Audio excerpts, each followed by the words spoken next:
पोटदुखीवर एक सोप्पा आयुर्वेदिक उपाय हवाय? चला बघूया काय आहे तो. खरं तर हा उपाय म्हणजे आपल्या आजीच्या बटव्यातलाच एक जुना आणि खात्रीशीर उपाय आहे.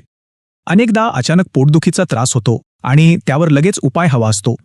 आयुर्वेदाचं म्हणणं आहे की अशी पोटदुखी म्हणजे शरीरातल्या एका साध्या असंतुलनाचा परिणाम.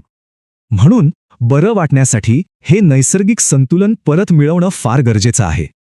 आणि गंमत म्हणजे यासाठी फक्त एकच नैसर्गिक गोष्ट लागते जी अगदी सहज मिळते. तर मग हा उपाय बनवायचा कसा? सगळ्यात आधी घ्यायचा आहे अर्ध लिंबू. त्यानंतर त्याचा सगळा रस एका भांड्यात व्यवस्थित पिळून काढायचा. बस झालं तयार. पटकन आराम मिळवण्यासाठी हे मिश्रण लगेच घ्यायचं. कितीही भयंकर पोटदुखी असली तरी हा उपाय लगेच फरक दाखवतो. आणि सगळ्यात भारी गोष्ट म्हणजे नैसर्गिक असल्यामुळे याचे कोणतेही साईड इफेक्ट्स नाहीत. म्हणजे बघा, एक साधा सोपा घटक किती चमत्कारी ठरू शकतो. पूर्णपणे नैसर्गिकरित्या आराम. यावरून आपल्या आजूबाजूच्या निसर्गात किती मोठी ताकद दडलेली आहे याचा विचार नक्कीच येतो.